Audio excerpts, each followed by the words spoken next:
So you mentioned Jingle Jangle. So, I mean, how do we get from, if you could describe the journey from telling it like it is, the play, to Jingle Jangle and collaborating with the major streaming platforms such as Netflix? Could you tell us some of those pivotal moments? Oh my God, that'd be a mini series. You know, Telling Like It Is was a 300-seat theater in Berkeley, California. Yeah. And I was always writing poems and short stories, and my college sweetheart, broke my heart, and I started writing these poems. The first time I started writing, I was writing the poems and listening to Al Green. How Can You Mend a Broken Heart on the record, and I was Al Green, you know, it's like suicidal when you listen. When your heart is broken and you're listening to Al Green, somebody better come scoop you up, because something may go down wrong. And so the Al Green record is How Can You Mend This Broken Heart? And I was playing so many times it started scratching the album. How can you mend? Can you mend? Can you mend? Can you mend? And I'm like, oh man, it messed up my sad music. So I took off the record and I started reading the poetry because I hadn't read it. And I'm like, I was reading, I'm like, this is pretty good. And I stopped thinking about her, and I'm like, oh, wait a second. Damn, Dave, you're pretty good. And I started writing short stories and all that, and we ended up opening up a 300-seat theater in Berkeley. And then Jingle Jangle, 30 years later, opened up in 191 countries, translated in 32 languages.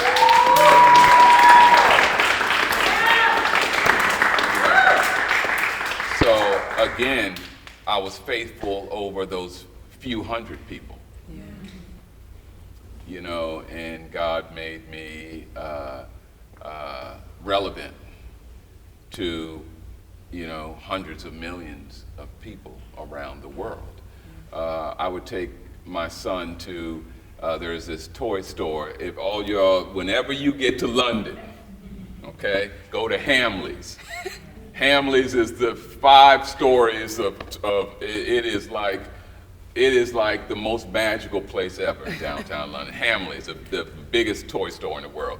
So Elias, I'd take my son there all the time while we were there, and outside of it, they would, it was during the holidays, outside of it they had these 2 little British kids dressed up as elves, and they would be singing holiday songs.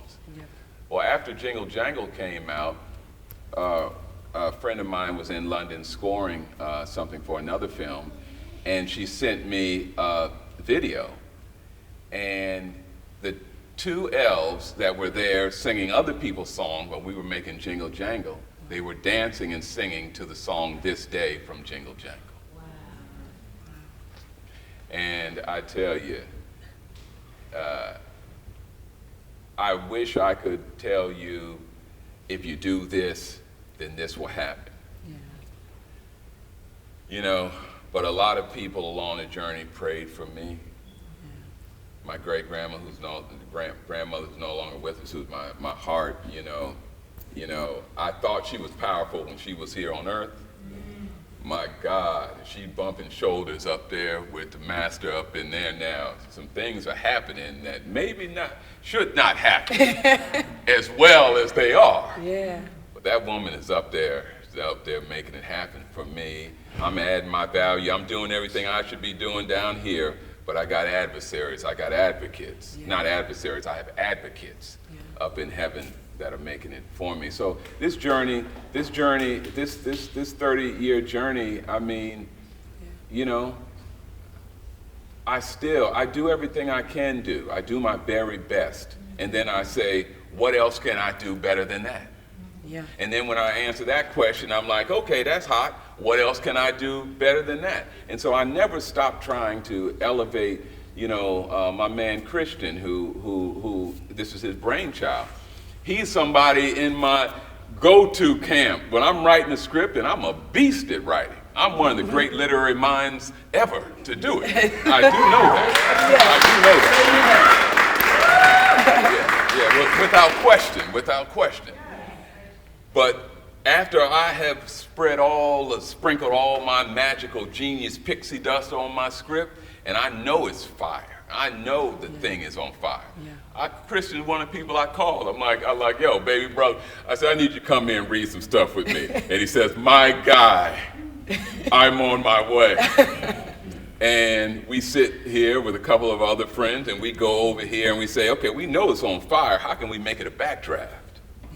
And he'll come and bless me with some ideas here and there, but that's how I do with everything. And then by the time we get on the set of a film, I'm sitting with Forrest Whitaker or Felicia Rashad or Keegan-Michael Key or Danny Glover or Monique or Gab Union, and we're still saying, okay, I wrote the script, it was on fire, I got with my friends like Christian, we elevated it, now we're on the set, I'm like, yo, what you think about this? And said, well, that's good, but if you did it, so we keep building, and by the time you're done, it has grown bigger than itself. So that has been my journey, that's kind of my recipe.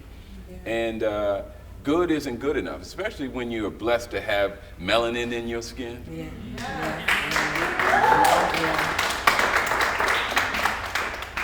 Then good isn't good enough. Good, we can't just be good. We got to be excellent. We have to be excellent just to sometimes be in the same conversation with our non-melanin brothers and sisters who are just good. Yeah. And some people look at that as a burden. I look at that as easy work. Yeah. Because I know how I was created and I know who I was created from. I know what gifts and talents were given me. I know that through this DNA, the soil I came from, I know the magic that's been in the soil. I know who I am. We as melanin people, we're born great. Now we're taught not to be great.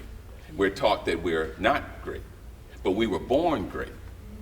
And so for me, it's easy work to be excellent.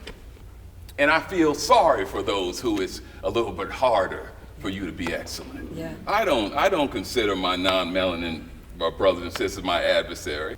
And that's how I live my life. And we have to challenge ourselves, and we have to challenge each other. And we have to unlearn some things that we have learned. We have to unlearn.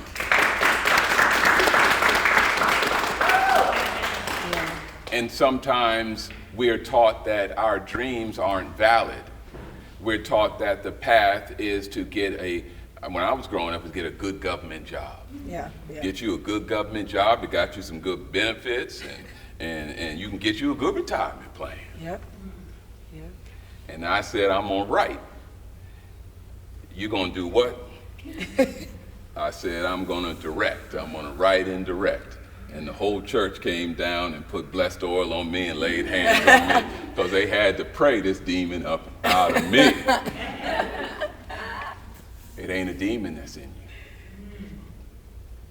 That ain't a demon that's in you. That's God in you. Yes.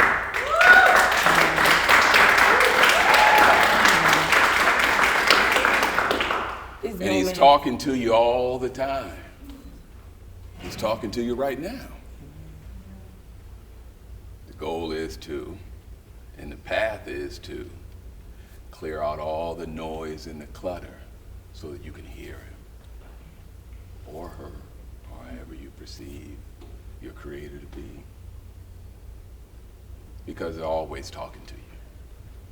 And that idea, that dream, that song, that script, that story that's been planted inside of you that people told you, taught you, and you've learned that isn't valuable. It is.